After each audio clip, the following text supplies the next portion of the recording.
Ladies and gentlemen out there of the Tag Nation, welcome to another episode of Hot Tag with us, members of Tag. Discuss whatever pay-per-views, PLEs, or any special events that go down in wrestling. And today, we're discussing last night's AEW Full Gear. Hear what we have to say, but first, that intro. T.A.G. That's tag shit. Free fall as I die through the kaleidoscope in my mind. No rope up to climb. Gotta remind myself that I'm fine. Mama, I don't really want. Yep. Tag Nation. Yo. It's your boy, Beltless Scootaloo. I'll get to that in a minute. And I'm here with Yeager Sadtastic, not so fantastic, because he couldn't reclaim the championship. I lost the championship, and the current champ, we'll see if he shows up or not. Whatever. But yeah, today, we are discussing AEW Full Gear. And it went down. Oh yeah. If I had to truly give it a rating, just to rate it, I would definitely give it a good solid 7 or 8 out of a pay-per-view. It definitely had some good moments, some good matches. One of them we will probably talk about in detail because our group chat was going crazy during one match. But yeah, Yeager, what you got? Unintentionally blending in with this background is what I'm doing.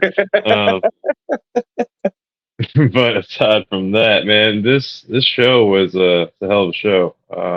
It threw in a dramatic little swerve that really made my predictions for the night really come off, but still ended up with the same result. Other matches, I'm not. I mean, I called them wrong, but I'm not mad at the results. So No, I'm not. I'm in the same boat. I'm not mad at the results, but yeah. Let's get to it. If you new to AEW pay-per-views, their pre-show are 0 hours, usually take place on YouTube. They usually have some pre-show matches, and Full Gear had 3. First up, for the ROH World Championship, we had the champ, Eddie Kingston, defending against Jay Lethal. And of course, Jay Lethal had the Crew. I don't know what their faction name is, but he had them all there. Yeah, I can't ever remember. I'm gonna say he had them all there. If y'all know, when I discuss these quick tags and things like that, when there's usually title matches, especially when it's on pre-shows or on regular TV, you can feel a title change happening. This didn't feel like a title change was going to happen. You know, because this match was a result of Jeff Jarrett winning the street fight against Eddie Kingston. Then it was like, okay, Lethal finally threw out the challenge for it to go down at Full Gear, and boom, here we are. If you like Eddie Kingston, of course you're gonna like the match. If you like Jay Lethal and the Crew, you're gonna watch the match. But it was pretty standard. We knew that they was gonna interfere at some point. I mean, he has Jeff Jarrett, Karen Jarrett, Santam Singh, and Sanjay Dutt. There's always going to be some chicanery and shenanigans happening. Let's just face it. Towards the closing moments of the match, Ortiz did come out and he played equalizer to help out Kingston. And it was weird because after Kingston picked up the dub from beating Lethal, I honestly thought Ortiz was about to club Kingston over the head. Oh, definitely. Because it looked like he was like ready to just, you know. Yeah, just giving him that nod. I was like, yeah, you bet to hit him, right? Exactly. Zach goes, "Oh, he bought the deck 'em," but no. Yeah. All Well, right. speaking of Kingston, we can go ahead and say it because it did happen on the main show. So, of course, AEW is throwing their first ever Continental Classic. 12 wrestlers are going to be in this tournament. It Yep. starts Wednesday and it ends at World's End December 30th. Well, Kingston. Now, Okay. I was gonna say for those that are unfamiliar or eye rolling right now, going, "Oh shit, another damn tournament that Tony Right. Khan is coming up with." Right. This is different. This is going to be in the same style as the G1 Classic. It is a round Yes. robin tournament, so you're going to have Yes. people in different blocks. They all have to face each other, and your point total is what will matter. Not, I mean, your wins and losses. It will come down to who you've beaten and wins and losses if it gets down to that.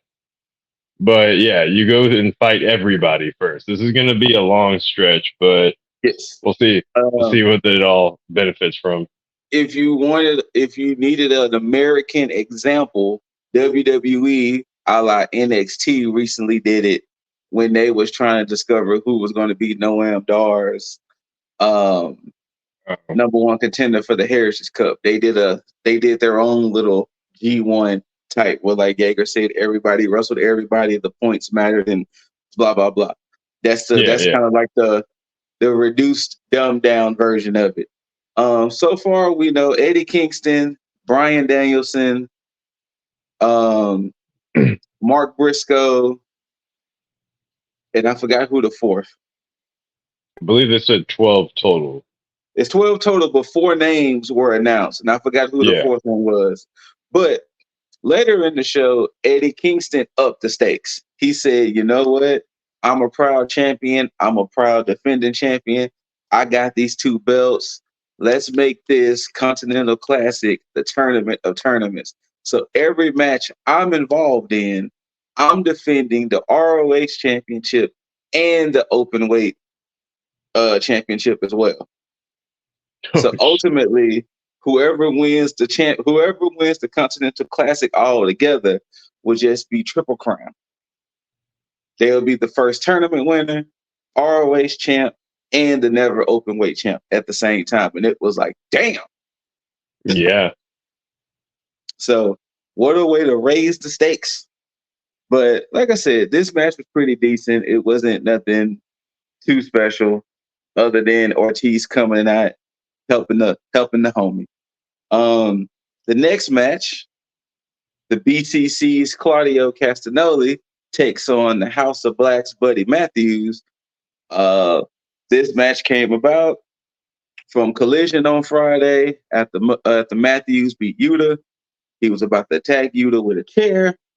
Claudio came out and was like, "Nah, fam, let's have a match at Full Gear," and here we are here. Mm-hmm. Same thing.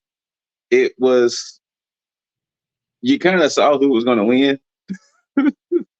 Like, I don't think at any point I thought Matthews was going to win this match. Yeah. I just knew Claudio was going to take it. So, but it wasn't a bad match. Had this would have been on the main card, then it would have been kind of like a maybe. But since it's on the pre-show, it was like, eh. Yeah. So if it actually been on the main card, then yeah, I would have probably been more 50-50 on it. Hopefully at some point we go ahead and get a full-on BCC versus House of Black rather than kind of the tease. Hopefully it just full-on happens, but we'll see. I'd like to see it, but unless belts are on the line, it would have to be one hell of a grudge match. True. We might be onto something though. We might be like paving the road for that. Yeah, we might be. Yeah. But yeah, Claudio gets the dub over Matthews. And then we get to the main event of the pre-show, of course, talking about for the ROH Tag Team Championships. We got MJF, whose partner will be Samoa Joe, versus BCG's The Gun, the Guns. And boy, oh boy, did this match happen and did it get to where it needed to get? They stretched it out. Of course, Adam Cole is injured. MJF needed a partner. Nobody was going to be his partner. Joe gave him that offer, like, "Hey, I'll be your partner. I just want a title shot." Finally, at Collision Friday, MJF agreed, and we here. And I really do love the psychology of the match because Joe came in specifically like a mercenary. He literally came in like, "I'm just gonna beat their ass. We could tag in and out, whatever, but I'm gonna beat their ass because I know now I'm guaranteed a title shot, champ." And at one point, Adam Cole did come out. He caused a distraction. MJF and Joe gets the dub. And then, Joe backs MJF in the corner and was like, "Remember our deal?" And they shook. Joe left. And then the Guns beat MJF's ass. They beat his ass, took a chair to the I was thigh, just like, leg. oh. Like, And what damn, made Joe. Damn, and Joe. then what made it even great, Joe didn't come back. Nah. Joe did not come back. I don't even think Just, Joe was all the way up the ramp before they started beating his ass. you might be right. You might be right. I think Joe saw what was happening and just kept on walking. And he was just like, "That He's ain't like, got "Hey, nothing to you do with hired me for one job. Exactly. One job." I got what I wanted." But the Guns proceeded to just beat down MJF. You know what I'm saying? They used chairs, hit him in the legs, thighs, and of course they were running the angle of MJF being injured. How is he going to be able to defend? Because they carted him out in the ambulance, and of course, before he was carted out, he was screaming to Adam, "Don't let them take my belt! Don't let them take my belt!" And Adam had that look like, "I do what I have to do. I do what must be gotta done. do it for my boy. I gotta do it for my boy. I gotta do it for Max." And funny enough, Roddy, he posted on Instagram today. I guess he was sitting back watching it and he was like, he never did that for me. Damn. So that's how you know that's his best friend. Exactly. So that's ultimately how 0 Hour ended.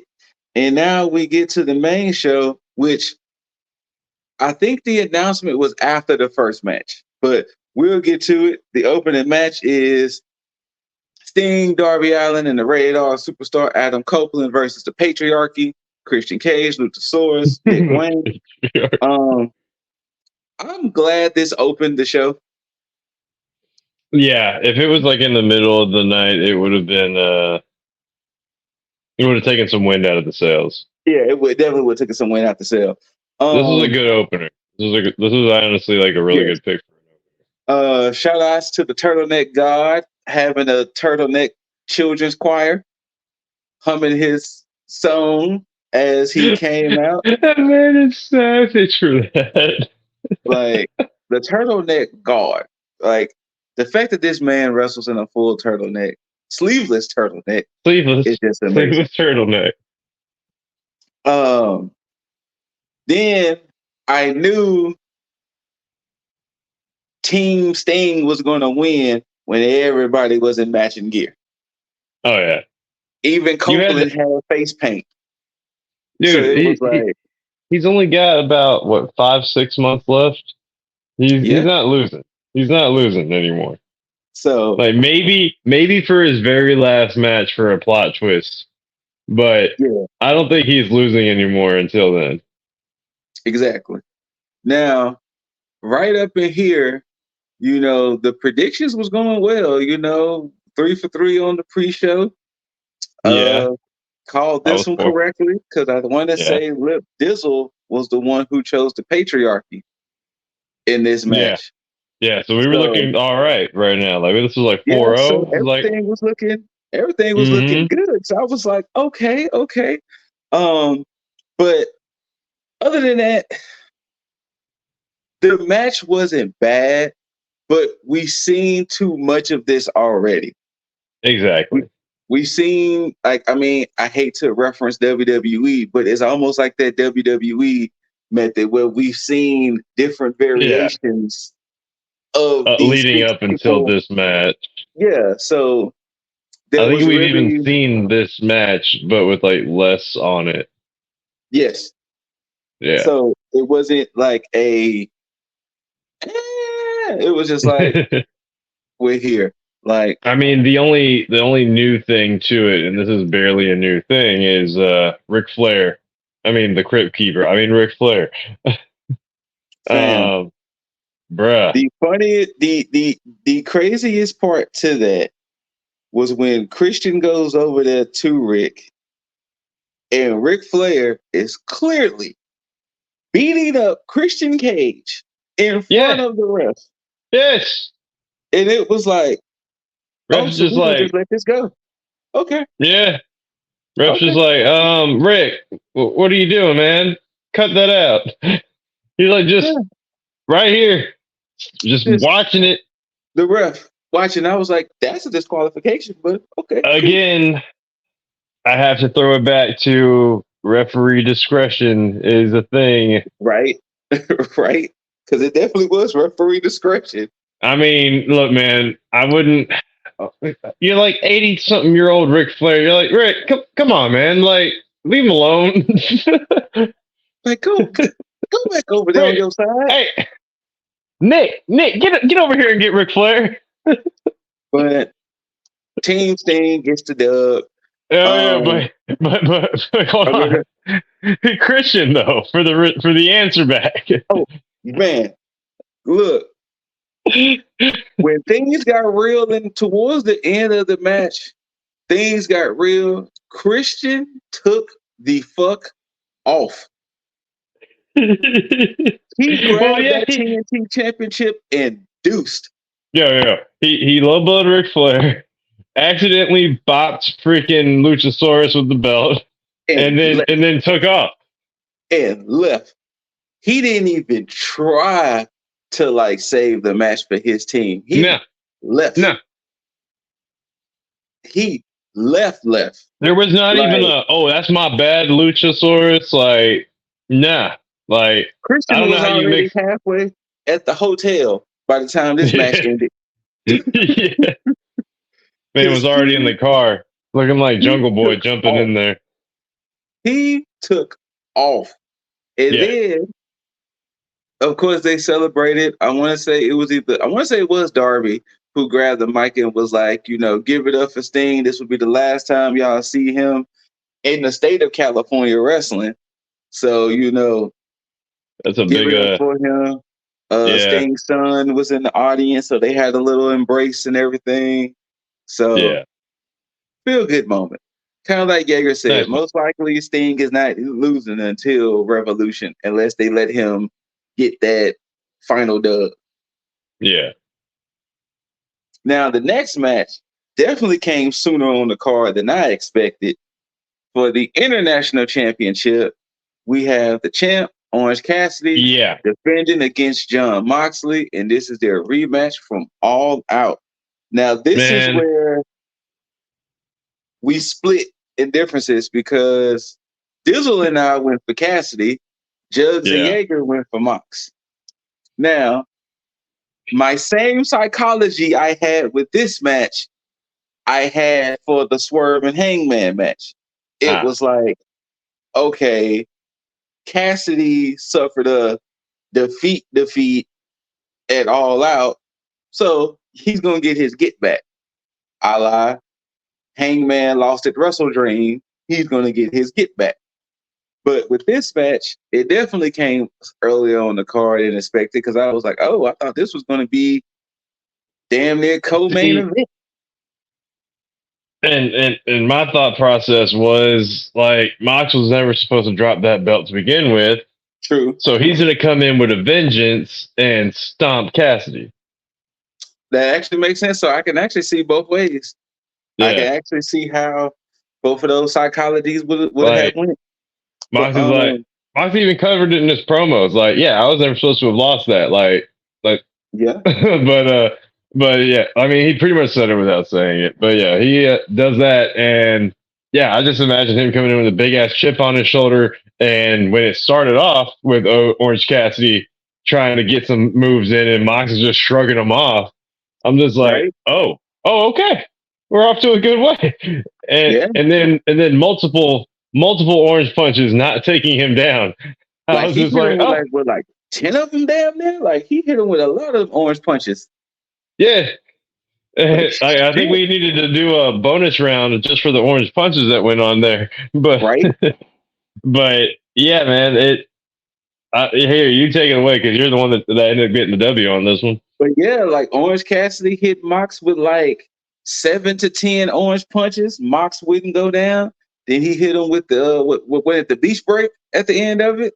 Mm-hmm. Like after he hit him with so many orange punches, then he hit him with the beach break 1, 2, 3. Cassidy got his get back, and it was like, okay, It made cool. sense to see it that way to prolong it for a rubber Yeah. match. Now I can definitely see a 3.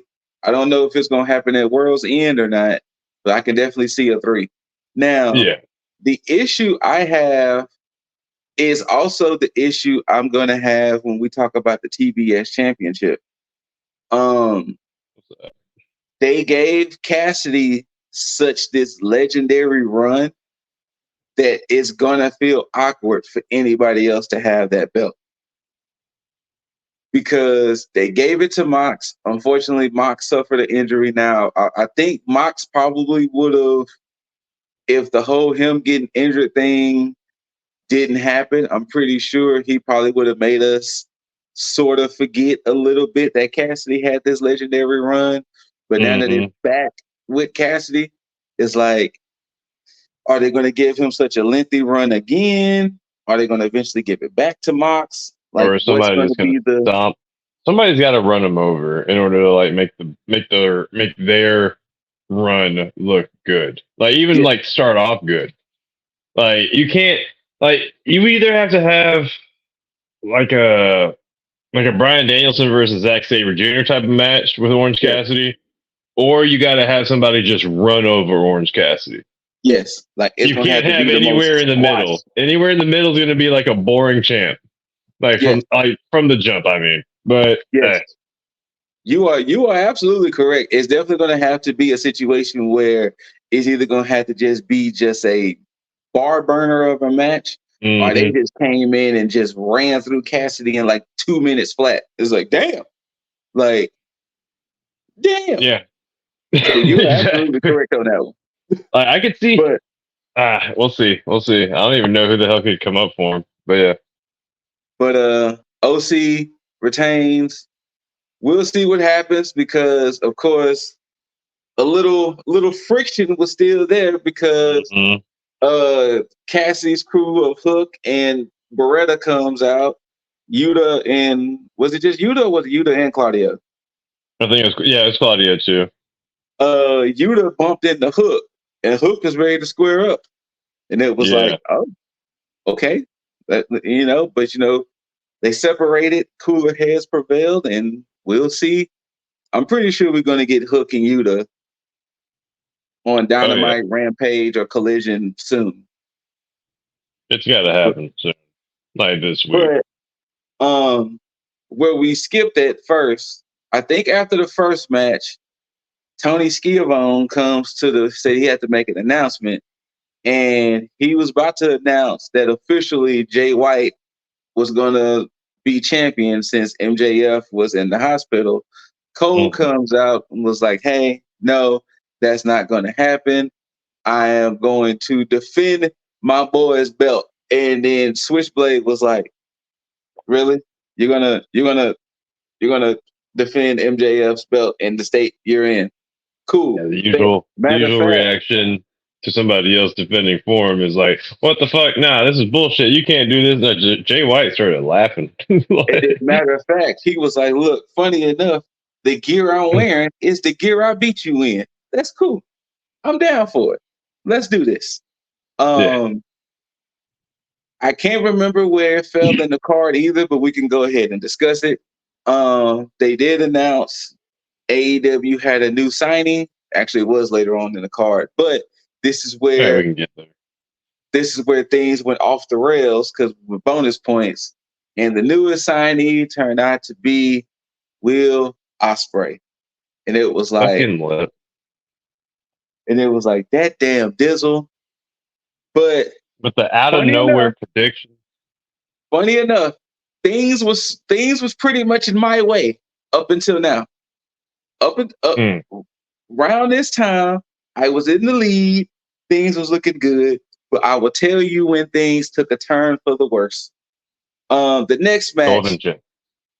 actually no, it was before the Golden Jets. Oh shit. The Anyways. next match, this was pretty much a gimme for the AEW Women's World Championship. You had the champ Hikaru Shida defending against timeless Toni Storm in her Hollywood homecoming, and the only shock factor in this match would have been that Toni Storm would have lost. Mm-hmm. They set this up for Toni to win this belt back. Yeah. I hated that the finish was so wonky and the ref had to clearly ignore. Obviously. The ref had to clearly ignore the cheating that was happening. And from what we're discussing earlier in the match, Toni Storm used the shoe. Shida kicked out. Later in the match, when Shida, what was it? Shida dealing with Luther. The hip attack. Yeah. And where Toni had like a tray of things, she had like a pan. And the objective was she was sliding the pan in her shorts, but the pan was too big. Yeah, it was sticking out of her cheeks. And she couldn't properly get the pan in her tights to where it was truly concealing because it was sliding down. And the fact that the ref had to clearly turn a blind eye to the fact that Toni has a whole pan on her buttocks and hip, but it ended with Toni hitting the hip attack. And by the time she hits the hip attack, the whole pan is just out. Just hanging out her right ass cheek. Yeah, just hanging out the whole right ass cheek. You could just see the whole pan, and it was like, I hated that had to happen in the finish because. But yes, Toni wins. She gets the belt. Hollywood homecoming. Welcome home, Toni. She gets the belt. Now she's the second woman to be 3-time champ. And I just hated that it was marred by the fact that, Yeah. The cheating had to have a blind eye turn to it. And it wasn't like the whole Ric Flair referee discretion thing. It was like, no, clearly the ref had to ignore that there's a whole pan. It was a whole, hanging out her cheeks. Hanging out the cheeks. But hey, it was entertaining nonetheless. Now, this is where things took a turn for the worse for me. And this match. For the AEW tag team titles, we have the champs, Ricky Starks, Big Bill. Oh, man, I thought I was still doing good here. We thought this is Roosh Dralistico of LFI, FTR, and honoring the House of Black, we had the Kings of the Black Throne, Malachi Black, and Brody King. This match took the turn for the worse for me. This match was more than fine for me. Yeah, this match took a turn. I was still in the running here, right? Yes. Yeah. Because funny enough, with all of y'all choosing Starks and Big Bill and me choosing FTR, when this match ended, we were all tied. With this match? Yeah. We were all tied. Because with me going against the grain, Dizzle, because don't forget, Dizzle chose. Dizzle got the point for Ospreay. But no. Dizzle chose the guns. Oh yeah, No, he was my off bad. there. No. He chose. Who did he choose that messed him up? He didn't choose the guns. Something else happened to where, like I said, at the end of this match, we were all tied. Yeah, Or we were close to being tied. But this ladder match, boy, this was a hell of a match. There was some spots. I would never take. That was in the group chat that we was like, now this wasn't the match where the group chat went crazy, but we was going crazy enough because throughout the times, every now and then, Yeager and I will always discuss spots we would take and this, that, and the third. Like how much you gotta pay us. We ain't taking no power drivers on ladders. Then to be one up, the goddamn Dante's Inferno. If you never seen big ass 6'5" Brody King hit the Dante's Inferno, it's a marvel enough to see that. But to do it on a ladder, nah, fam. No, I'm not doing that. But nah, fam. But it was some great action. It was some great moments. I will say this match to me solidified that I guess they are truly serious about Starks and Big Bill being tag champs. Yeah, no, they have to because I mean, there's always that little like rule where like the more people that get involved in this match, it usually goes back to the champs retaining. Yeah. But damn, like they're actually giving them a shot, it looks like, because I mean, if you really wanted a true tag team to keep these belts, then yeah, you could have kept it on FTR and you could have run back whoever wins between the Bucks and the Golden Jets. Yeah. And then keep it a true tag championship. And then also you can run with that narrative, or like you can go with the assumption that it's going to be FTR because again, the Bucks and the Jets are over here talking about who's actually going to be a better tag team and all that. And who can, yeah, if you want to try and connect narratives, then yeah. But gotta remember where Big Bill came from too. That is also true too. Like, what was his whole thing? And I'm not gonna lie, Starks I already thought he was good, but he's growing more and more as a mouthpiece to me. Yes. And he might be a better mouthpiece than Bill's previous partner or notorious partner. Yes.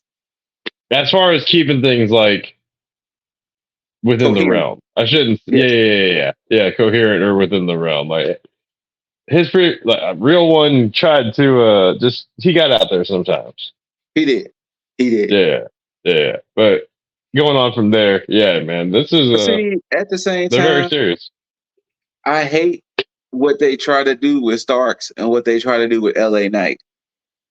That you hear people like Starks and you hear LA Knight, and they talk they trash. You're going to automatically, they're just trying to be Stone Cold in The Rock. Come on, man. Come on. You can't let anybody with charisma just be immediately equated to Stone Cold or The Rock. Exactly. Now, appearance-wise, I can see people making a connection between Starks and like a young Rock. I'm like, all right, you got. But even then, exactly, there've been fashionable dudes in wrestling. Yes. Oh my God! Like, yes. Hey, do y'all not see the fashionable man that is Seth Rollins every fucking Monday? Is it Monday still? Yeah. I mean, you got the LFI who was always in suits. You had like people like Batista who would in Evolution. Evolution. All of Evolution was looking.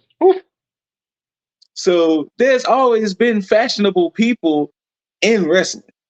Like, so it is unfair to always be like the moment with somebody with some charisma and everything like that. Oh, they're just trying to be Stone Cold in The Rock. God damn it.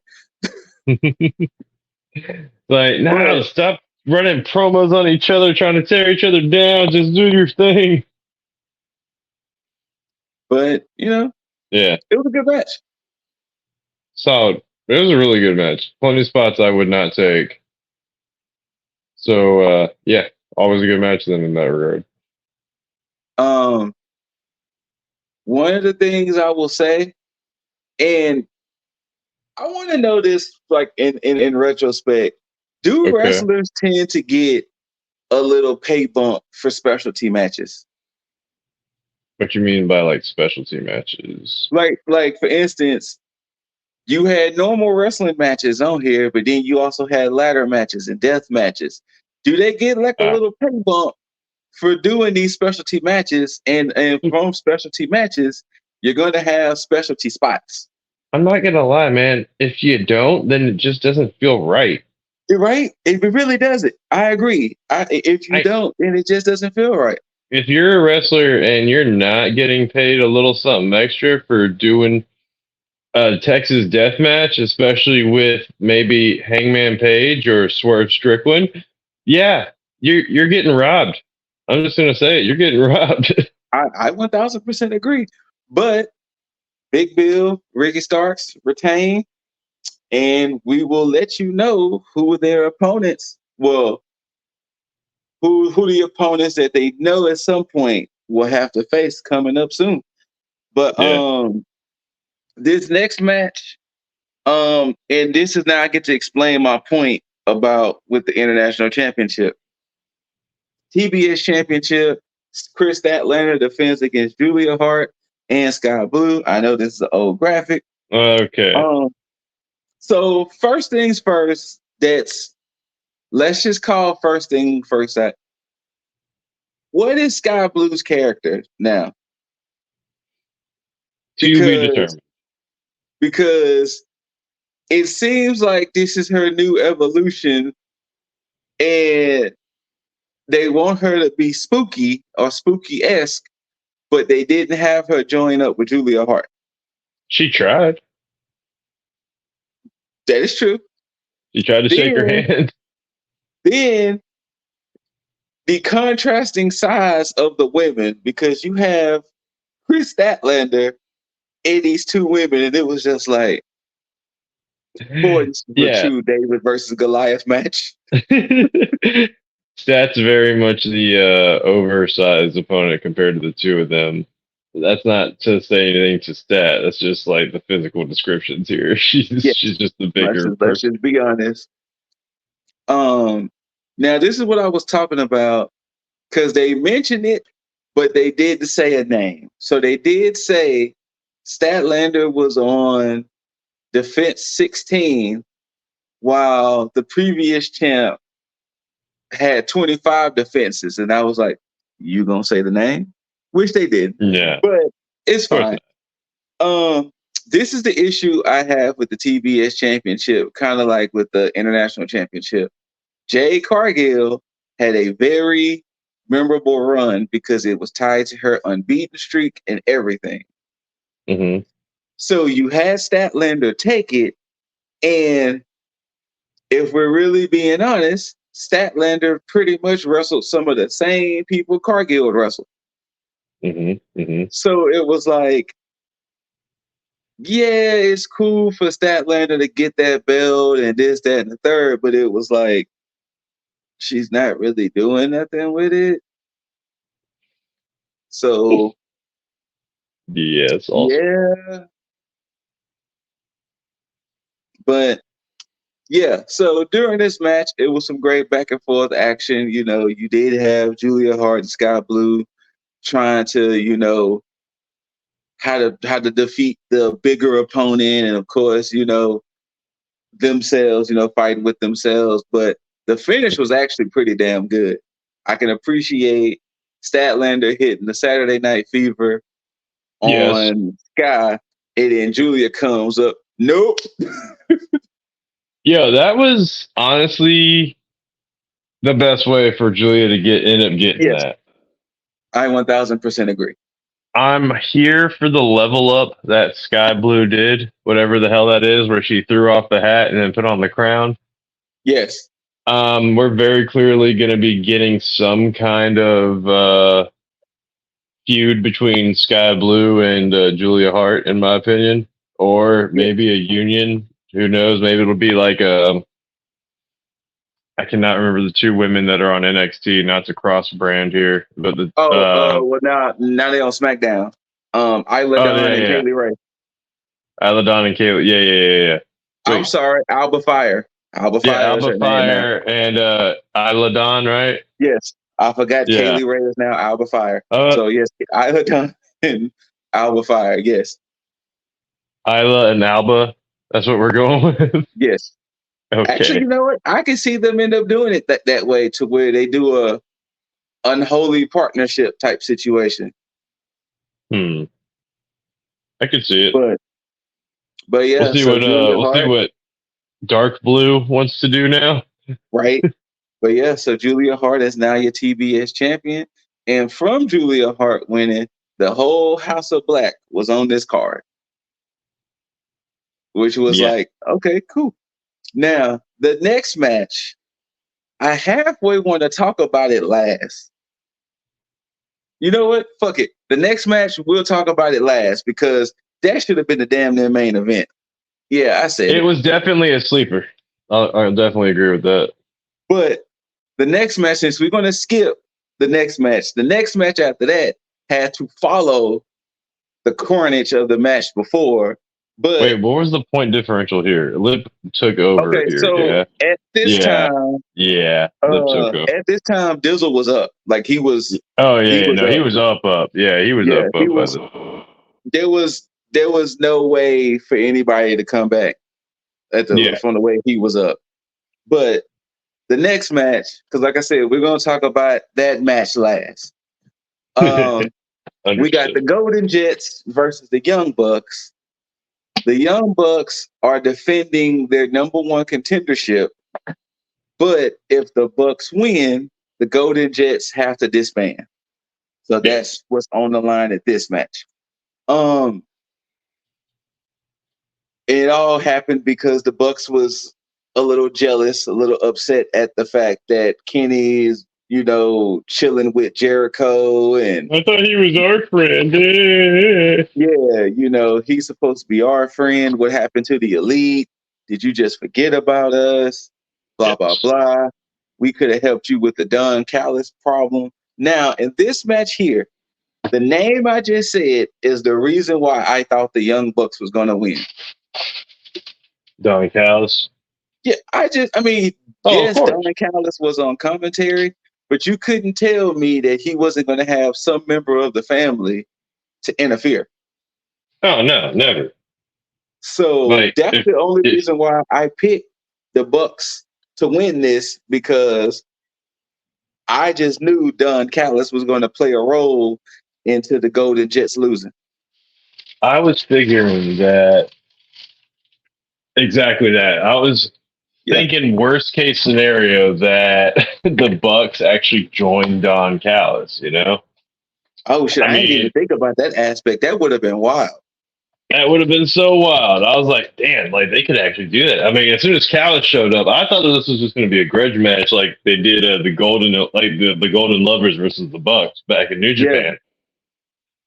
But no, man, when Callis showed up, I was like, oh shit, the Bucks could be joining the family. Holy crap. That would have been wild. That would have been a wild twist if the Bucks would have joined, as Dizzle likes to call him, Uncle Don. Uncle Don, no. So what did he call Christian Papa Christian? Yeah, that's the father of the year. Father of the year, and then Uncle Don. Damn, he's got the whole fucked up family. But this match wasn't bad. It was an okay match. The only downside to this match, it followed the match we're going to talk about last. And any match that would have followed that would have had a hard time. True. But man, this match, I will say, I should have gone with the Jets. Like I should have had to, because I should have had more faith in Kenny Omega. So I will say this personally: this match and the ladder match, I did go against my better judgment. Ooh. because I Okay. was looking at the aspect that FTR was going to win, then the Bucks were going to win. They could run it back again. Exactly. I was looking at, But you know what? We're not going to get Bucks and FTR so soon. Maybe at yeah, the next All Out. but hey, Or All In, not um, All Out. All In. the Bucks did try to cheat. You know, they was taking them to Dick Kick City and everything. They did do But that. Jericho and Omega wound up on top. You know, so now the Golden Jets have a tag team title shot whenever they're ready to use it. And I'm pretty sure they're probably going to save it for World's End. And Oh, we could without a doubt. we could be dealing with an aspect where Omega and Jericho could be tag team champions. I don't know how I feel about that. I don't think it's going to happen because of the Bucks or Don Callis family. Like at that point, something's going to happen. You know, it would be all the more sweet if I'm Don Callis to be okay with Kenny taking this win just so I can spoil him winning the belts. Yep. Also, embittering your relationship with your friends, the Bucks. Mm-hmm. Yeah. The Bucks could actually join Don Callis because of this. I was about to say they could actually. Yeah. It could happen. We'll see. We'll Pretty see. hype. But yeah. And the real main event of the night, you have, well, of course, the graphic was updated, but it was Jay White versus Adam Cole.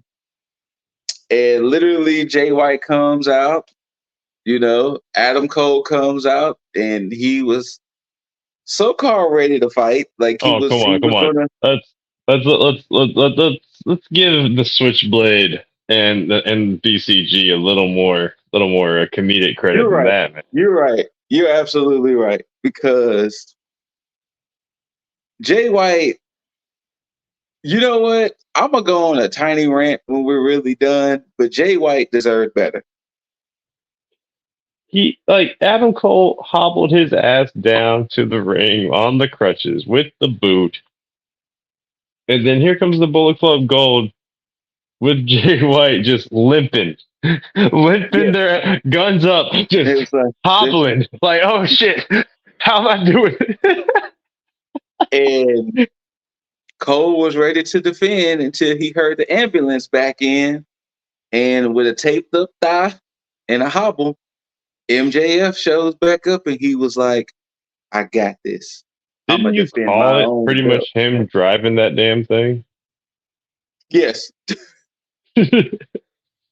And he was like, I got this. Thank you, Adam, for being a friend. But I will do this myself. And here we are. We get it. MJF versus Jay White. I don't know if it's the true MJF effect or it's just happening this way, but it's starting to look weird that every opponent looks so strong against MJF going in, but then after the match, it's just like, oh, okay. Don't do that to Jay White, bro. And I hated the fact that this damn near happened with Jay White.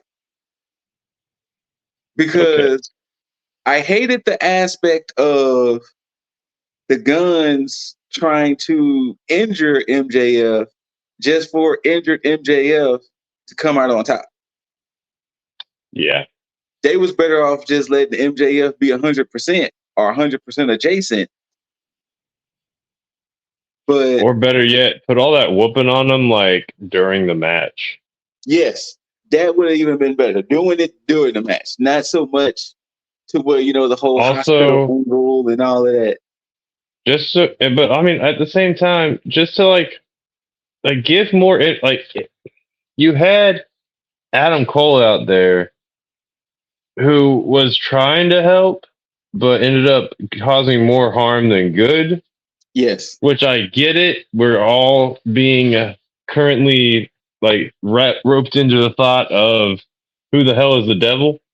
Mm-hmm. So I get we got to throw little like things like, oh, Adam Cole's trying to help, but he's failing here. Like you should have still had more outside interference, like Yes. to the help of MJF. Yes. Like you needed more than the guns getting kicked out after putting a stomping on MJF. You needed the MJF, honestly, to get all the help he could get as far as outside interferences were concerned. Like And have then, the acclaimed show up and beat up on BCG or some shit. Like do something to where Max, you're justifying a very injured MJF is beating a person who was the leader of New Japan for a while. exactly. Exactly. And that's the issue I have. That's the issue I have with this whole weird MJF effect because it's like, hey, you had this man steal his belt for like a solid month. Yeah, Renamed it the Bang Bang Belt, which is still an amazing name, by the way. still fantastic. Renamed it the Bang Bang Belt. Uh, showed that, I'm proven to be the better champ, this, that, and the third. And I'm not saying he got jobbed out to MJF, but it was like you gave MJF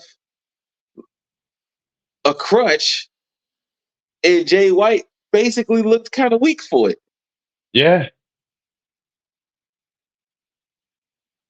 Like when I made the prediction of MJF, I was kind of hoping I'd be wrong. You know what? At certain points of the match, especially like when you were saying when Adam Cole was like kind of like there, it was like at certain spots, it was like, wait, could Jay White take this possibly? But yeah.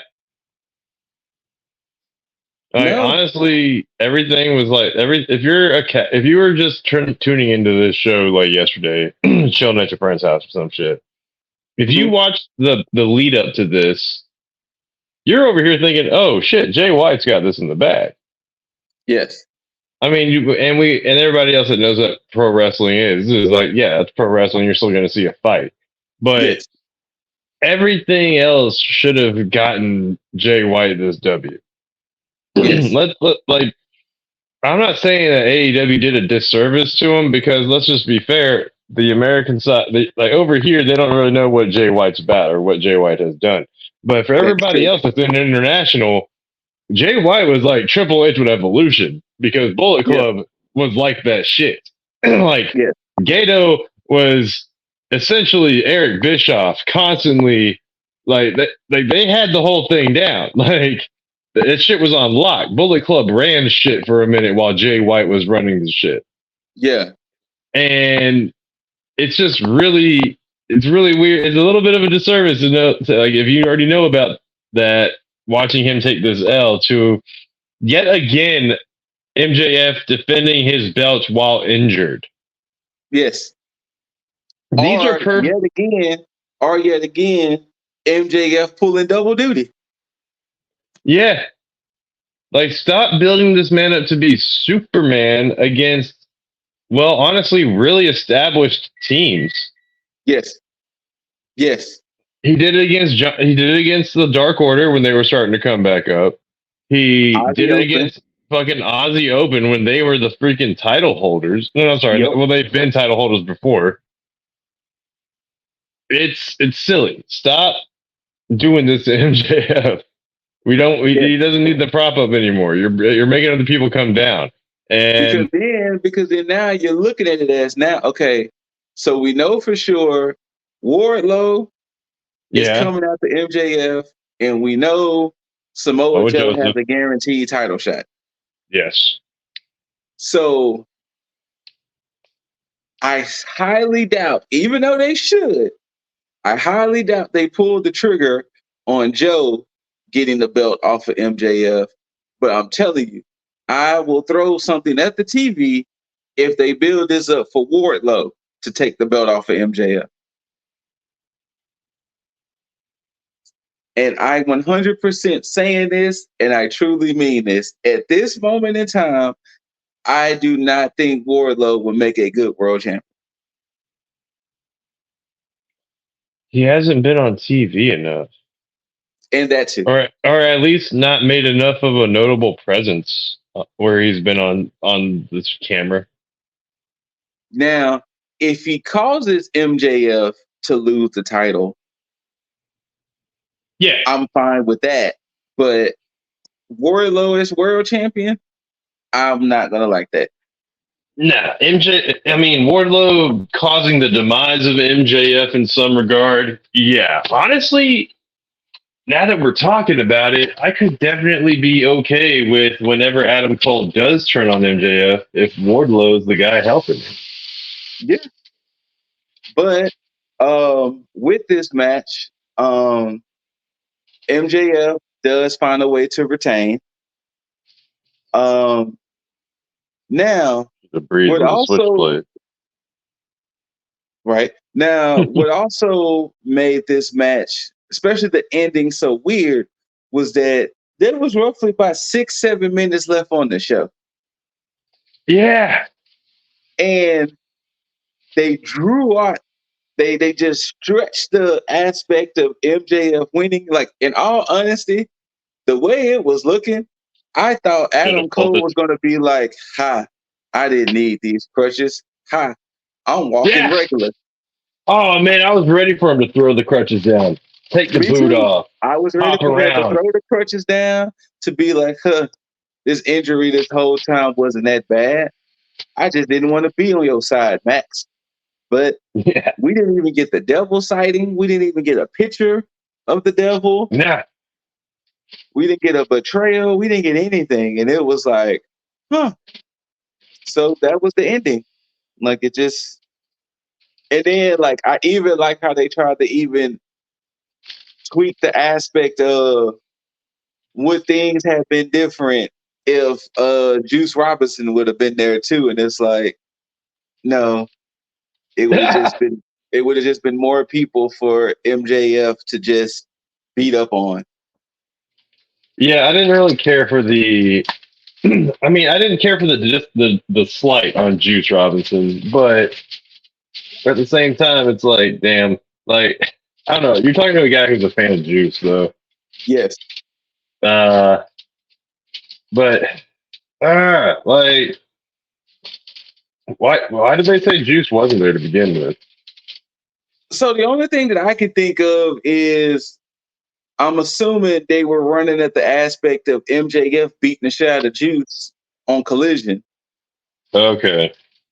And I guess he beat him so bad that he just couldn't beat her. That's the only thing I'm going to assume.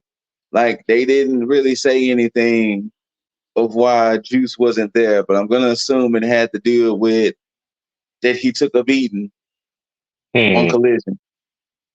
Okay. Or was it Rampage? One of the two.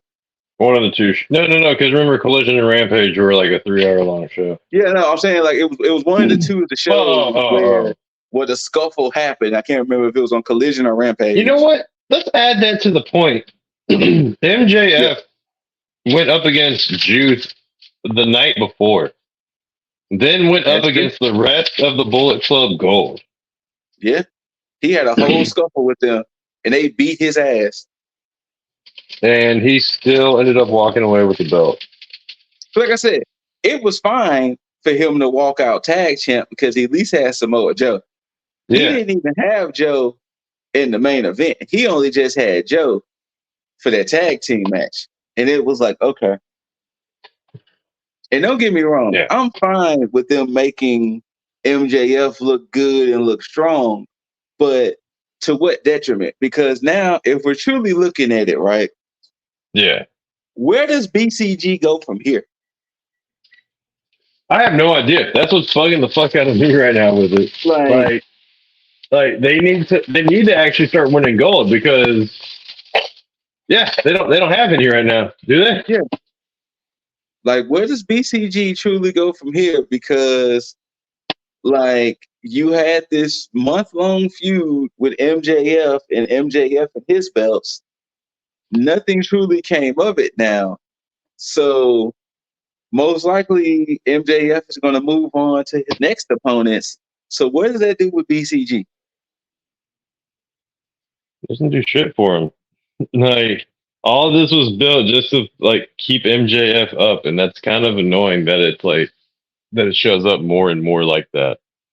Yeah. Because like I'm sorry, this may not even be Tony Khan's plan, but all it's coming off as is you're kind of just sacrificing great talent to MJF right now.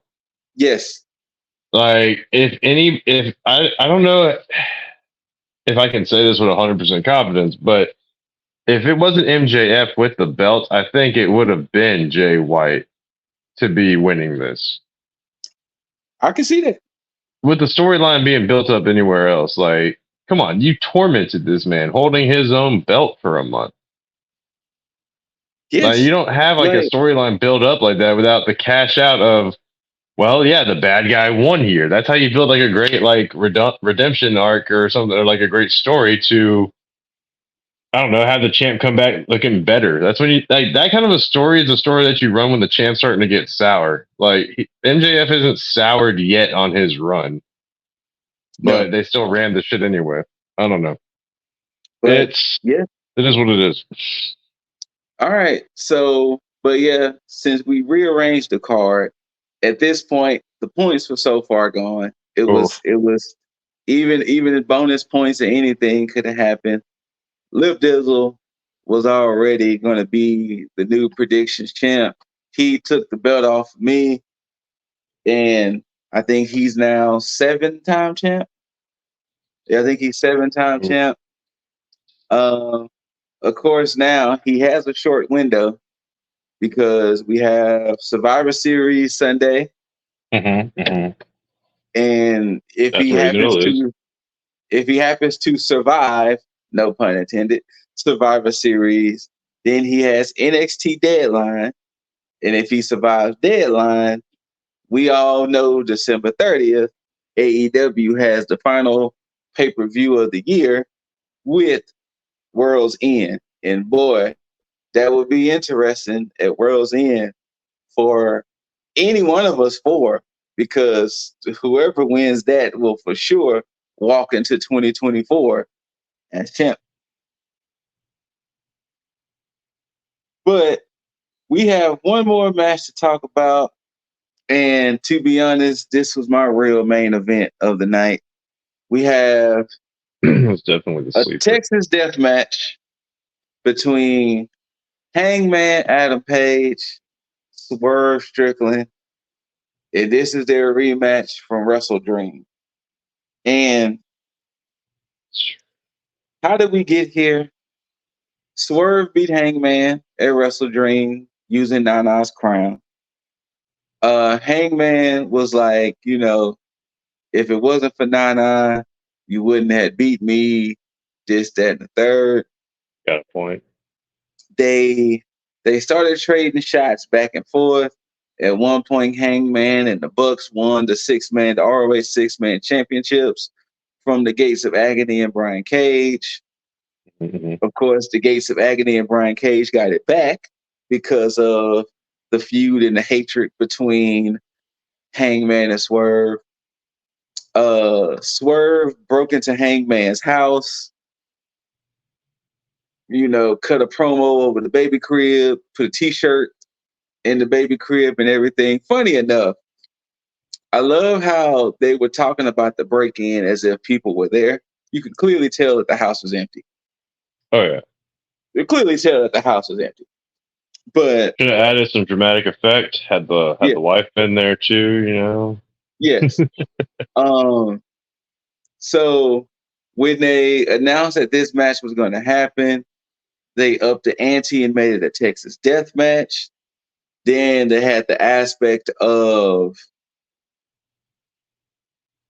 their rivalry was so intense to where they had like a no touch clause, and if they would have fought each other prior to the match, they would have both been suspended for the rest of the year, and that match would have been off. So from that, Hangman beat the shit out of Nana. Like, it was a lot surrounding this match.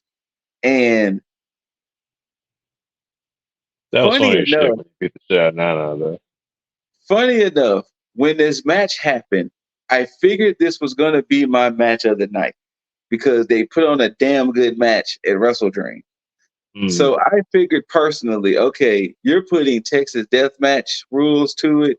This is definitely now going into this match. I knew it was going to be something. I did not realize what we were prepared for. Jesus, Herbert, Christ. Did these men do things to each other that, hey, you cannot pay me to do? Nah. Nah. You couldn't pay me to do something. There, the man himself, our newly champ, LipDizzle. He's here.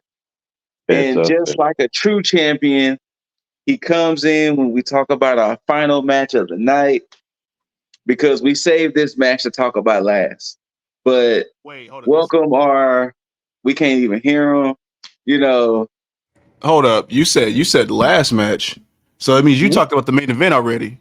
Yeah, because this was the real main event. Let's be honest. This is the real main event, man. And then, all right, I know what you're talking. Okay, so yeah. Let's be honest. Welcome our new 7-time champ now. And we got the big 7 on there this time. So welcome our new 7-time champ, LipDizzle. But yes, funny enough, while we're talking about this match, he was the one who guessed this match correctly, which we will get behind your psychology of why you chose Swerve. Because earlier, like I told Yeager when we talked about Moxley and Cassidy, I said the only reason why I chose Cassidy because it was get his get back. Same reason why I chose Hangman is going to get his get back. Mm-hmm. Same. But also, you don't go into people's houses and like come out a winner on the pay-per-view. But once again, I don't think none of us was expecting the level of violence. And like I told you, Yeager and I all the time talk about spots we will take. This whole match, no. The match started off with a damn buckshot lariat. Then he proceeded to duct tape Swerve's hands together, and you're like, okay. Proceed to find a staple gun and just start stapling that man throughout his body. And it was like, huh? Huh? The close-ups with the actual staples is what got me. That's what the thing I was about to say. To let you know it was real, they made sure to show you there was legit staples in that man's body. He even stapled kids' drawings to his cheek to just and it was like, what's happening here? Like, what are we truly watching here? Like, the level of violence that is happening in the first 5 minutes of this match. And we like to talk about John Moxley. This shit was just bananas. So I asked the two gentlemen, would you take some staple gun spots? Nah. So the first two, maybe, because that's turn your volume up just a scotch. Dizzle. You're a little. Let me just pull the mic closer. Then yeah, there you go. All right. So the first two, maybe the first two, because the adrenaline and everything. You want to get everything just started. But the spots where Hangman started stapling profusely his face, his shoulders, and just started going all around his body here and there, just for shock value, and then getting the papers and just stapling the shit on him. I was like, nah, I'm good on that. I've had staples before and not necessarily been awake when they put them in, but I was awake when they took them out. And that shit hurts. I was about 8, busted my head open, got got the numbing shot, but definitely felt the to the back of my head with each of those 4 staples they put in my head. But yeah, definitely remember the shit getting pulled out too. I never had anything like that happen to me, knock on wood. So yeah. Yeah. On top of that was just the first part. But then you get to everything. Look, the barbed wire in this match, ridiculous. Because out of everything that this match had, the one thing that I wouldn't take was that accidental spot where Swerve took the chair while Hangman was on the turnbuckle and hit him in that the barbed wire. And got in the hair. That was the wrestling gods out there saying, "Hey, let's add some more bullshit to this." And the way that the barbed wire just elegantly went over his head and then just across his face and then just end up yanking.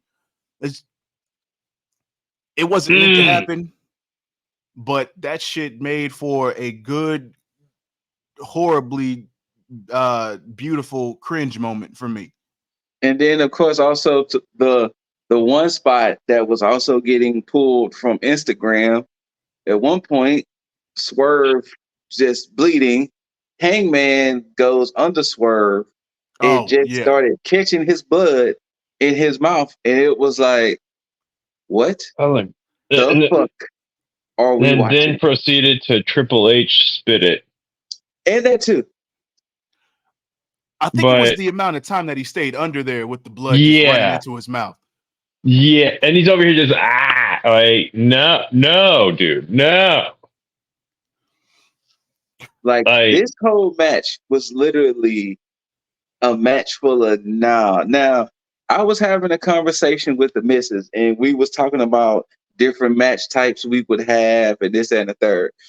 And at the time, the Texas Death Match was on, and I said, if the feud requires it, I'm willing to go for it. Fair, but I don't know if I'm willing to go this far. I'm not down for drinking somebody else's blood for the feud. Right. But then not only that, let's even put it even more psychology aspect. You drink a man's blood and still lose. Ooh. Like you did all that and lost. But damn. Like when Hangman hit the damn the other buckshot lariat with the barbed wire around his throat. And hey, everybody out there, get you a manager like nah, fam. He pulled Swerve out just so he could stay. Yeah, that was decent points for that. Decent points for that. And I even love the spot with the table when Nana was. And then Hangman was like, come on, man, we're cool, right? We're cool, right? Good, baby. Come on. Like, we good, baby. And then Hangman was like, nah, you're going to take this dead eye through this table. And it was like, Jesus Christ. Then, of course, Brian Cage coming out, still in his Streets of Cage gear. But ultimately, funny enough, our group chat, like I said, we was going crazy when this match happened. And especially since the first 5 or so minutes was just Hangman torturing Swerve. I was like, hey, this is starting to get racist now. Now, thank God the end of the match didn't go the reverse way, because then it definitely would have been an issue. I was about to say that. Like, now if we had the ending flips, then we all would have been like, now hold on a second there, Hangman. Because the end, giant chain came into play and Swerve hung the Hangman, and it was like, oh shit. Everyone's looking at it like, oh. And after Swerve kind of choked him out a little bit, Hangman couldn't answer the 10, and it was like, oh shit, Swerve just went 2-0. With that being said, I will pass it to our new champ here. So what made you choose Swerve over Hangman? So this is a bigger discussion point more than just this match here. Oh, go But ahead. Specifically for this match, the reason that I chose Swerve is because they're putting the rocket behind Swerve. And I That's didn't true. see them doing a 50-50 thing. I think what they decided to do was put that Swerve is the main star within this feud here. So what they're going to do is do everything that they can to make Swerve credible, which this match definitely did, because it put him at a level of where you say like John Moxley and Omega when they were doing their death matches and lights out matches and shit. And if you notice about anything with AEW, how they did in the past, that anybody that did something to that degree was pushed. Britt Baker, John Moxley, Kenny Omega, Orange Cassidy to an extent, Cody, Brody Lee, all of these people that went into some type of match that had something akin to those stipulations always got pushed. And Yeah. more than likely always came out on top during those matches. So with Swerve, it was easy for them to say, okay, let's go ahead and do a 50-50 booking. He's done all this shit. Let's go ahead and have Hangman get his win back. But because it's all about Swerve, it doesn't hurt Hangman. And this is one of the things that I was like, okay, WWE doesn't seem to get this most of the time because they always do 50-50 booking. But when you got the rocket or you have the proverbial rocket strapped to somebody that you want to push later on, then you give them everything without hurting the other person. And this is one of those things, because they did the same thing with Cody and Seth Rollins. Cody is 3-0 against Yep. Seth or 4-0 against Seth Rollins. And it didn't hurt Seth Rollins and you push Cody. So with this, you still do everything that you can to build Hangman up, make him more ruthless, because the beginning promos of this whole feud was about how Hangman kind of lost his shit. And he was at the top and he's falling short, so he's not there yet. This was perfect, to get him fired up, to get him pissed off and say, okay, you know what? He'll take this L here, even though it wasn't all just Swerve. You had Brian Cage, you had Prince Nana that was helping him. So it's not a complete loss to Hangman, but at the same time, it's something that's going to help him elevate himself back up. And right now, if you look at the whole as the Elite, they're all in some type of disarray. And so he's not anybody special that's not going to catch any of that rainy day cloud flack from that too. So Yeah. and at the same time, as AEW as a whole, which is one thing with Tony Khan that I appreciate now, is that if you look at AEW as a whole, it's like he's doing a course correction with everything. You look at every one of the titles and how they used to be, just because I did a video on the titles before and the state of them. And right Yeah. now, the majority of all those titles, minus a few here and there, are all in a state of being somewhat prominent, more so than they were last year. The TNT title being held by Christian Cage, one of the best, being held by the turtleneck god. Turtleneck God. Cool. You have the TBS championship, which Chris Statlander was necessarily the person to beat Jade Cargill. But at the time of this, she's gotten a little stale, because now you can see that Stat is bigger than the TBS championship. Like, she no longer needs it. She needed to beat Jade, defend it a few times, which she did. And granted, to me, her reign was lackluster. They did what they I need to said the do same thing. at the moment. So it's perfect that they switched to Julia Hart. The AEW championship, self-explanatory right there. Don't even need to say anything about that shit.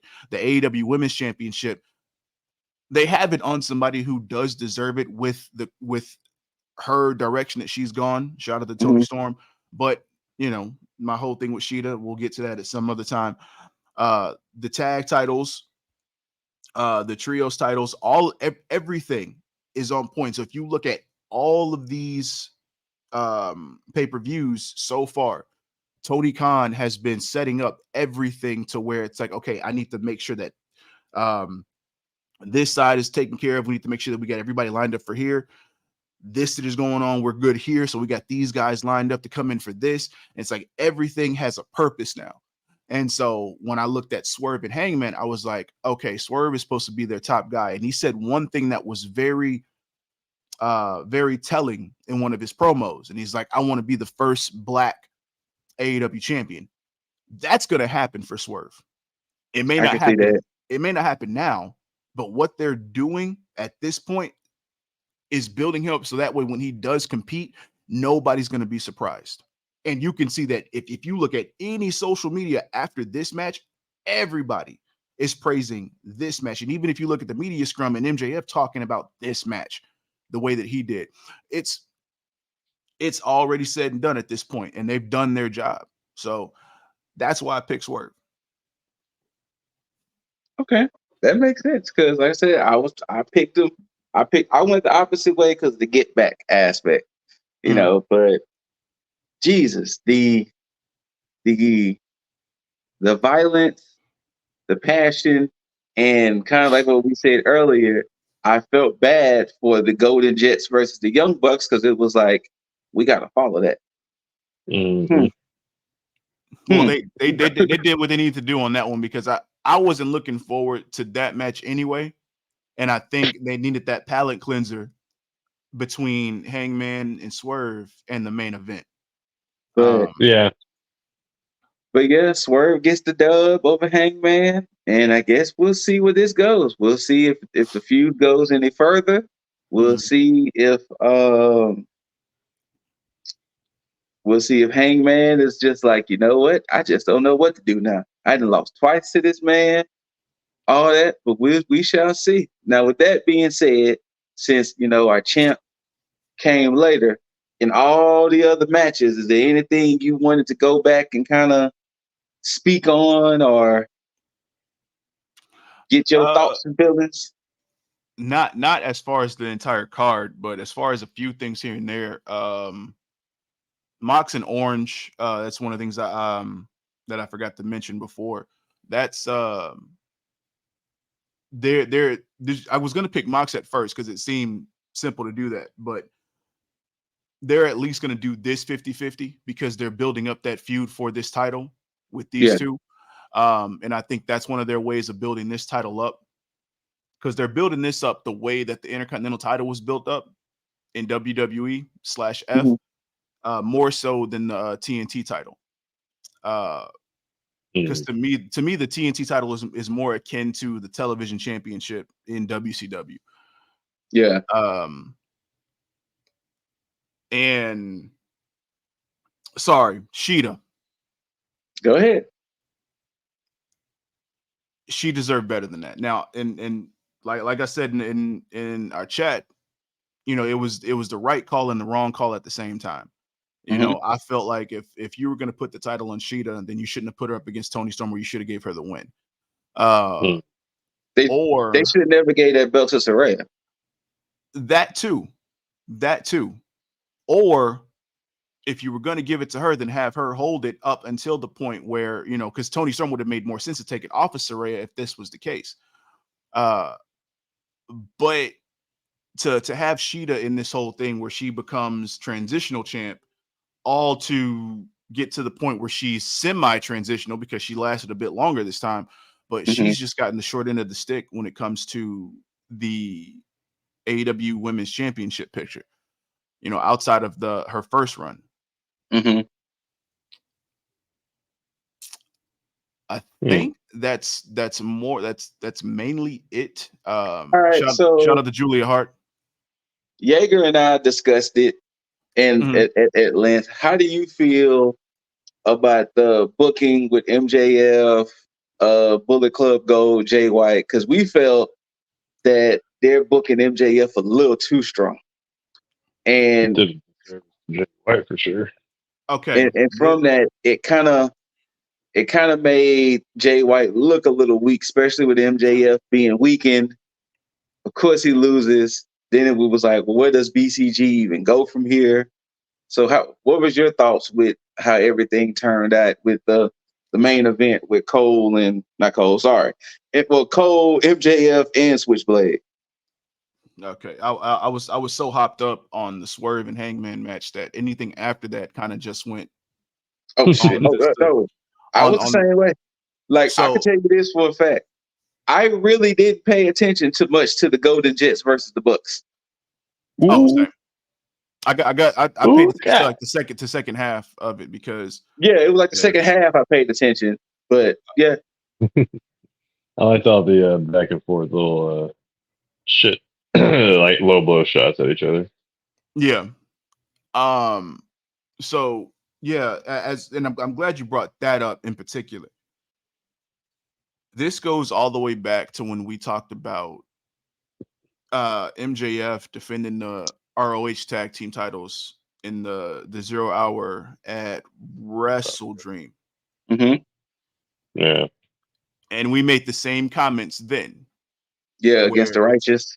it's like you shouldn't build the righteous up like that and then have them just, I don't want to say squashed, but basically beat, in a handicap match by yeah, MJF himself. Granted, yes, he's the world champ, cool, but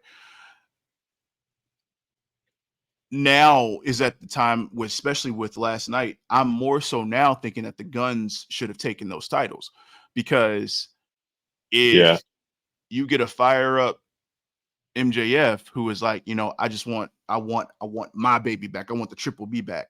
Especially everything that's been going on. Then you have this whole situation where it's like, all right, I'm going in, damn the pain. I think they may have tried to do the whole damn the pain thing, but they just executed it horribly in my book, yeah. especially with the way that he was acting after the match. But ironically enough, if this was MJF versus Swerve pre death match and this same instance happened, I would have been like, I'm not surprised. It wouldn't shake a stick. But you have Jay White. You have Jay White. You have Jay The, White. That's what this man said. the motherfucking Jay White, bro. There, look, and I can understand if you want to push MJF, and that's cool. Like, I have no problem with pushing MJF, but you have to understand that there is a degree of believability that you end up passing when you do shit like this. Because if you want to push MJF and say he's gonna rah get Adam Cole there, he's there for the fans, he's got adrenaline, everything.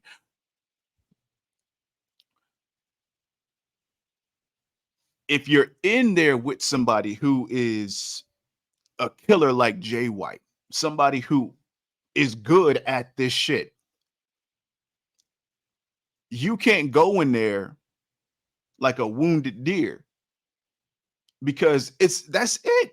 You Game's can't over already. you Game can't should you have. can't That's why he was laughing his ass off the whole time. Any other opponent, I'm sorry to cut you off here, Lip, no, but you're good. You're good. damn it, man. Any other opponent besides MJF, like with the same circumstances going up against Jay White, it would have been a wash. It would have been fucking done and done. If this was New Japan, same exact circumstances, Jay White is champ. Hmm? I'll shut up from there. Go ahead. No, that's the perfect point. This should have been the same way that you built Swerve and Hangman, with the way that these two came out looking after this match. This was a given. This was a complete given.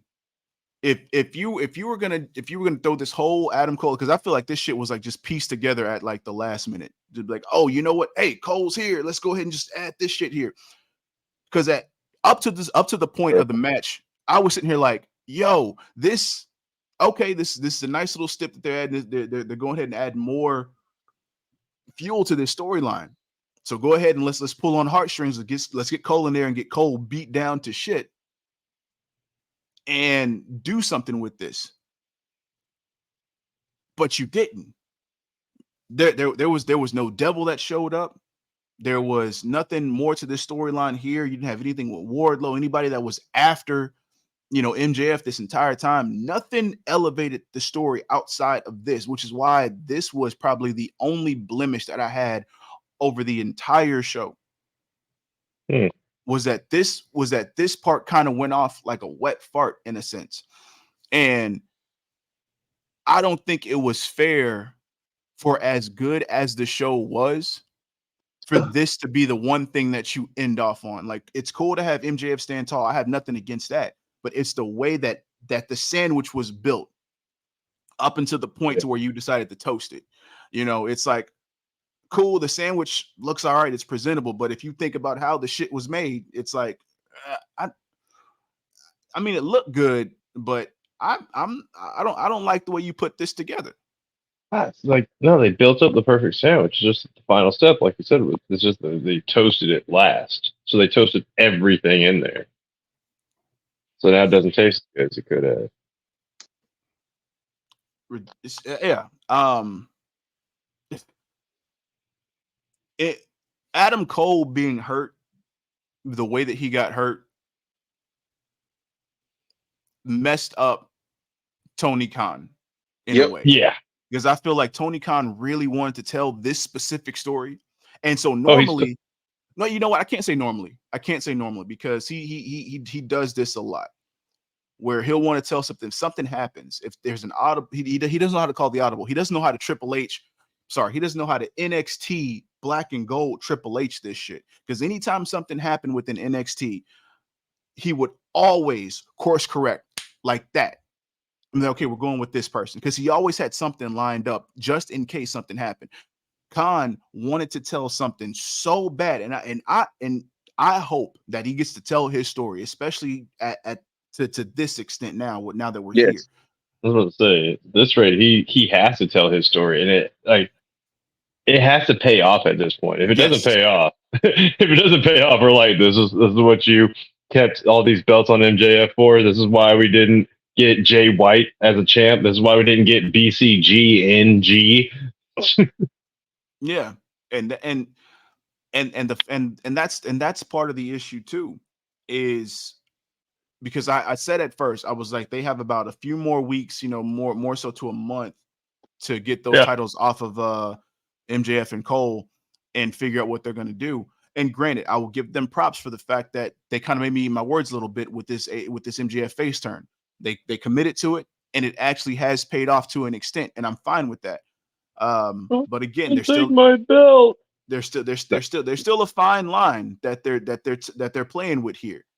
And it's more so the MJF and Cole stuff. MJF being a pseudo face in this instance is cool, but the fact that they have this whole thing with him and Cole attached is making it tote that little gray area where it's like, I don't know if you want to be right here just yet.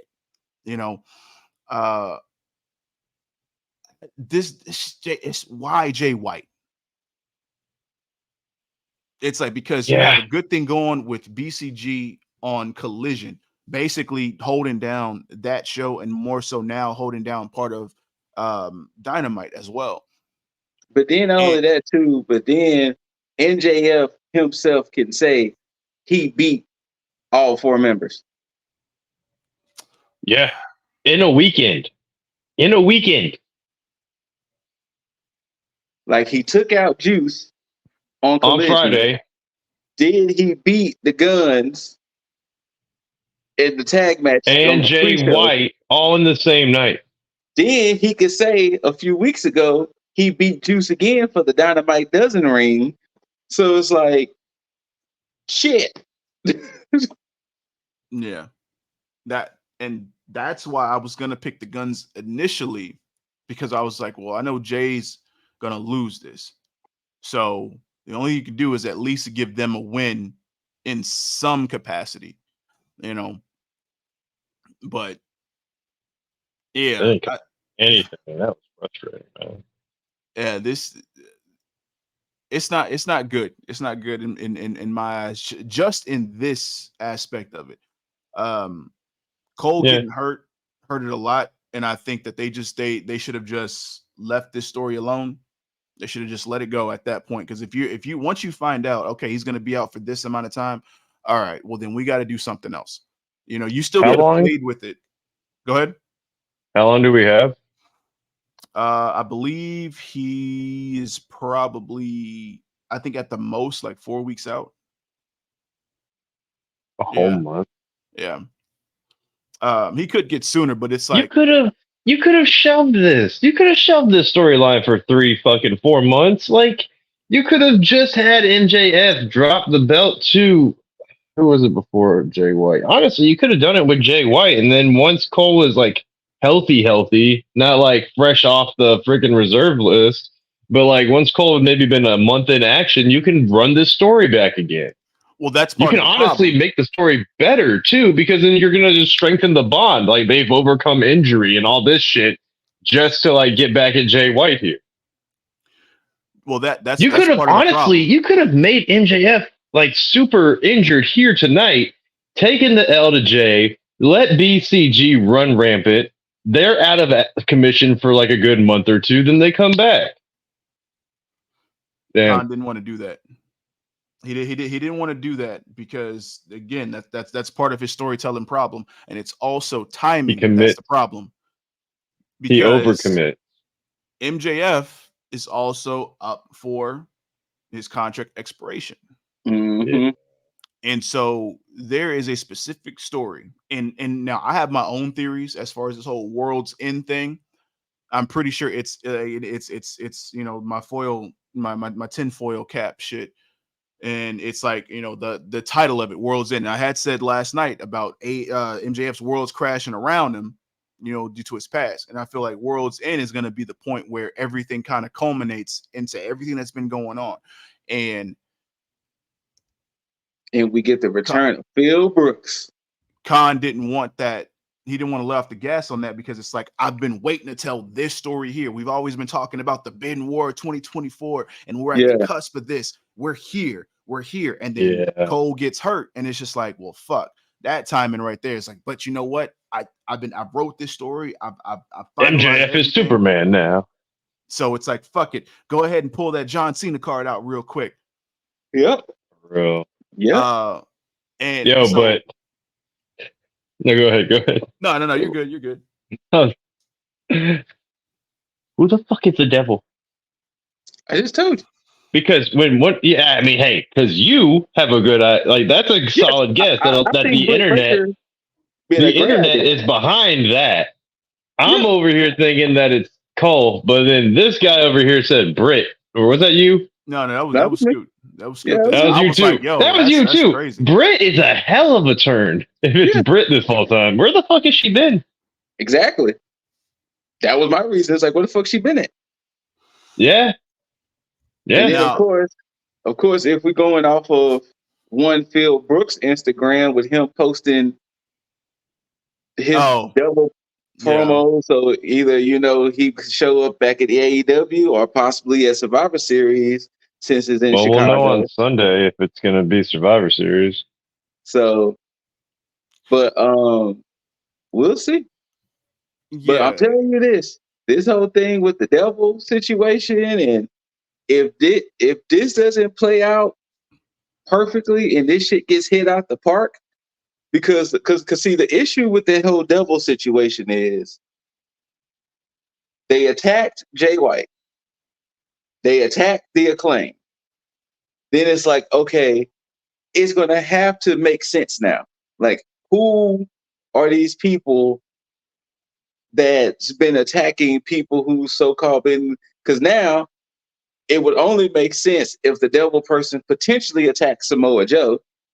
But it's like, whoever it is going to have to make so much sense to where it's going to be like, damn, they really played a long game with this one. Roderick Strong, CM Punk, Adam Cole, or for the swerve of it, Britt Baker. That's it. Yeah. That's all it's down to. So I don't know. But that would be a hell of a swerve for it to be Roderick Strong, because MJF has been staring at them and then keeps on brushing them aside, and then everybody that could help him is getting jumped, except for Adam!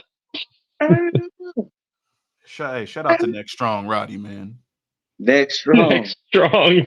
And shit, he took a hell of a Next Strong bump on Collision against Action Andretti. He did.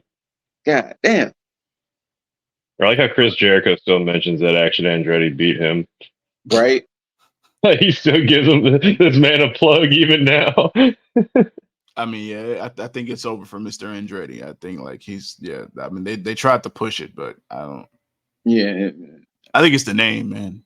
Yeah, it's a name. It's a generic mid-carder name. Sorry. That is that's that generic creative player name that you get in Yes, there. It's just like, Action Andretti. But yeah, that was AEW Full Gear. I mean, it wasn't a bad show. I would No. definitely say. Oh, that was one of my. now that I have you gentlemen here, how do y'all feel with the aspect of AEW adding more pay-per-views? If a few more for competition, yes, you're gonna have to. Yeah. I think it's necessary because now you're starting to get this. I don't even want to call it healthy competition, but you're getting this thing where it's like it's a necessary competitive aspect between WWE and AEW because now they're starting to throw subtle official jabs at each other. I can't say subtle jabs, but subtle official jabs now because like same thing with Was it Ricky Ospreay. Starks threw at Copeland? Mm-hmm. And the thing with Ospreay was a big FU to WWE for sure. Because his contract wasn't even up yet. Contract and AEW has the leeway to negotiate that contract with New Japan because if you listen to Media Scrum, even Ospreay was like, I can't tell you how the deal went down. I was surprised too, but when they told me, hey, I was like, all right, cool. Well, plus too, it was also telling when Wait, they didn't even tell? No, from what he's saying that he wasn't part of the initial deal. He said they told him that it was okay, but initially they had already talked about it. Remember what Ospreay said too? I didn't sign the dotted line yet. Yeah. So obviously they worked something out to where it was like, let man still rocking New Japan, and you got him. He's like, hey, as far as everything's looking, I'm coming to y'all. Yeah. That's fine, I guess. Now it'll be interesting if he ends up going to WWE somehow. That would be wild. I honestly, after hearing him talk about it, I honestly don't see it. I don't see it either, but it would be some wild shit. But I mean, hey man, Endeavor's got a lot of money right now. Oh, they have, but and that's the thing about the AEW roster is that I don't think that the majority of them can be bought like that. And that's I think that speaks to Khan and the roster itself. Mm-hmm. But of course, there's a few people, Jade Cargill, that can just be bought like that. That's no slight to Jade. I think Jade made the perfect deal with the opportunity that she had at that moment. So shout out to her. Yeah, man, she made the best business decision for herself. Yeah, for sure, absolutely. But yeah, more pay-per-views is definitely good for them if they're going to turn it out this way because every pay-per-view that they've had so far made sense and World's End makes sense because they're taking a page out of New Japan's book with the G1 Classic, G1 Climax, sorry, and running it like this. So I think that this is perfect. Let's see what else they have. I got no disagreements there. As far as what are they trying to move it up to? 7, 8? I mean, what they added Forbidden Door, they added All In, Wrestle Dream, and World's End. And so then World's End, so that's 4. So now we're at 8. 8 pay-per-views now. I'm okay with that. I think that's solid because I think that gives you more time throughout the year to kind of build up because I think that gives you a month in between, like it's every 2 pay-per-views, there's like a month in between. So that gives you time to build, and then you can do payoffs within that if you have 2 pay-per-views back to back like that, if you're still going in the same route or if you haven't had certain matches on this card. then you have them on the next one. You continue building for that. I think it's a solid plan for them. They will need to space those pay-per-views out better though, because All In and All Out right next to each other, or Wrestle Dream, Yeah, that all was of wild. like all of that shit was like, yeah, spread those out. Like I don't think All In's going to be moving because of it being an international show, but at least get Wrestle Dream and Full Gear. I don't know. You gotta spread the rest of those out somehow. And then, Yeah. funny enough, you see that WWE is trying to get their footprint more into the more international market because Elimination Chamber is in Australia. They recently just announced that WrestleMania Backlash is going to be in France. You got the Saudi shows, and then they announced that one. What is it? The one's going to be in Berlin in August. Damn. Oh, I can't remember the name of the damn pay-per-view now. But so I see WWE is trying their best now to get a foothold in international market. yeah, and That's going to be the new market to do, man. Is just go international. Well, that goes to the healthy competition aspect or the necessary competition, because Tony Khan is making them work now. It's like, hey, because for a while they would rarely go overseas outside of like their live show tours, and then of course going to Saudi. But now after this success, and nobody can say or dispute the fact that it wasn't All In that sparked this fire under AEW. Under WWE's ass to go and start doing stuff, because out of nowhere, it's like they got this, they got this, they got this, they got this, all this shit coming up now. It's like, I see you. Mm-hmm. But yeah. Champ, if you want to go ahead and sign us out, unless y'all got anything else to add, you can go sign us out. Nah. I said my piece on that. We're gonna touch on AEW's champ. We're gonna do a revisit AEW's championship states this week. But yeah. Whether you loved it, hate it, don't forget to rate it, thumbs up, thumbs down. Leave all your comments, concerns, questions down below. Leave all your congratulations for my win, my 7th win, down below as well. Ladies, go ahead and, respectfully leave your your information in this man's DMs. Where if I get any more pictures unsolicited, I'm gonna talk to my attorney about this. Oh, I'm sorry, people, and leave your condolences, for this man's recent loss. Okay. I mean, I'm sad-tastic, but at least I'm not beltless. That's true. That is true. That's true. That is true. But hey, I have 3 more chances this year. Oh, that's fact. You can't let that happen. But